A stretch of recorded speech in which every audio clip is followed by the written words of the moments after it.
82 বছৰ বয়সতো নীৰৱে কাম কৰি যোৱা এগৰাকী শিল্পী।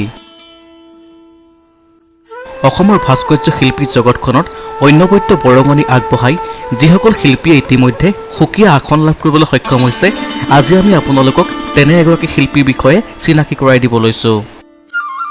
শিল্পীগৰাকীৰ নাম কামিৰাম বসুমতাৰী। দৰং জিলাৰ কৌপাটিৰ খজুৱাবিল গাঁৱৰ সকলোৰে পৰিচিত কামিৰাম বসুমতাৰীয়ে জীৱনৰ 82টা বছৰে নীৰৱে এইদৰে সাধনা কৰি গৈছে। সৰুতে মৃৎশিল্পৰ প্ৰতি দুৰ্বলতা থকা শিল্পীগৰাকীয়ে কলিকতাৰ পৰা প্ৰতিমা গঢ়িবলৈ অহা খনিকৰ প্ৰফুল্ল ভট্টাচাৰ্যৰ সৈতে 1964 চনতে প্ৰতিমা গ্ৰহণৰ কাম শিকে আৰু কিছুদিনৰ ভিতৰতে এজন সুদক্ষ প্ৰতিমা গ্ৰহোতা হিচাপে অঞ্চলটোত জনাজাত হৈ পৰে।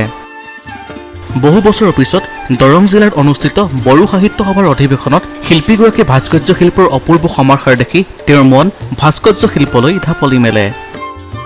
ৰাজ্যখনত অনুষ্ঠিত হোৱা বিভিন্ন অধিৱেশনসমূহত তেওঁ সৃষ্টিৰাজী ভাস্কৰ্য শিল্পসমূহ প্ৰদৰ্শন কৰি আহিছে।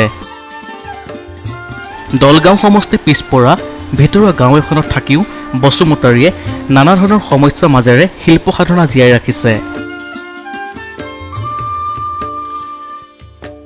কাঠৰ বনাই মেটেল কাঠৰ আৰু চিমেণ্টৰ আৰু পেঞ্চিল আৰু এই প্লাষ্টাৰ পেৰিছ মাটিৰ বনাই আৰু এইফালে কাঠৰ বনাই মাৰ্বল ডাইচ কাঠৰ এইবিলাক আপুনি ক'ত গৈছে? ক'ত বনাই? এতিয়া প্ৰদৰ্শন মই নেপাল, ভূটান, প্ৰগতি মৈদান নিউ দিল্লী আৰু ইফালে হিমাচল ভৱন নিউ দিল্লী আৰু ইফালে পুনে কিবা পাইছেনে? চৰকাৰৰ পৰা আপুনি কিবা পাইছেনে? ইয়াত ক'ত পাইছোঁ? কি দিছে পিছে? ক'ত একোতো দিয়া নাই আজিলৈকে। পেঞ্চনৰ কথাওতো ওলোৱা নাই। পেঞ্চনত আকৌ কিছুমানে কয় বোলে আপুনি এপ্লাই কৰিব লাগিব। কেলৈ এপ্লাই কৰিলে মই ক'ত ঘূৰি ফুৰিম? যে এপ্লাই কৰিম যে ক'ত ঘূৰি ফুৰিম? কাৰ পিছে পিছে ঘূৰি ফুৰিম যে মই এপ্লাই কৰি নিজৰ ইয়াতো নিজে বোলে নজনা বস্তুটো মই জানো বুলি কৈ ডাংকুট মাৰি লৈ আহে বো। সেইকাৰণে মই বিচৰা নাই, মই দিয়া নাই। ক'ত শিকিছিলে এইবিলাক কাম? ক'ত শিকিছিলে? এইটো মই ইয়াতে কপাতিতে দূৰত শিকা নাই। গুৰু কোন আছিল আপোনাৰ? শিকা গুৰু আছিল নে গুৰু কোন আছিল? মাটিৰ কামত আছিল গুৰু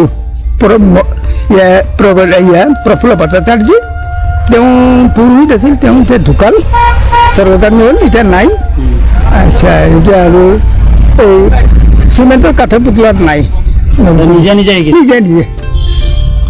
এতিয়া আকৌ আপুনি কাৰোবাক শিকাইছে নে এই বস্তুবিলাক? নাই, কোনে শিকিব আজিকালি? চলি শিকিব এই কোনোমতে অলপ ডাঙৰ ধৰিলে ভৰি লম্বা হ'লে বাইক লাগে, মা দেউতাকক দম দি বাইক কিনি ল'ব, ভৰ্ত কৰি যাব। কিন্তু লগ নাপায় সিহঁতক, আৰু সিহঁতক ক'লেও কোন লেতেৰা কাম কৰিব এইবিলাক, সেইটোৱে ক'ব।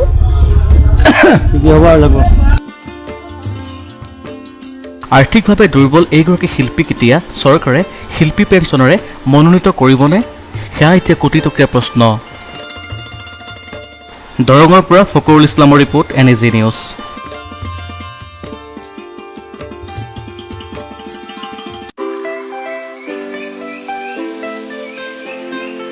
অসমৰ অন্যতম নিৰ্ভৰযোগ্য কাৰিকৰী শিক্ষা প্ৰতিষ্ঠান Assam industrial training institute Tinsukia.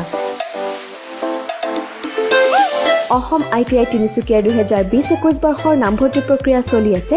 অধিক জানিবলৈ আজিয়ে যোগাযোগ কৰক www.iti-gov.in অথবা 8011161161 নম্বৰত।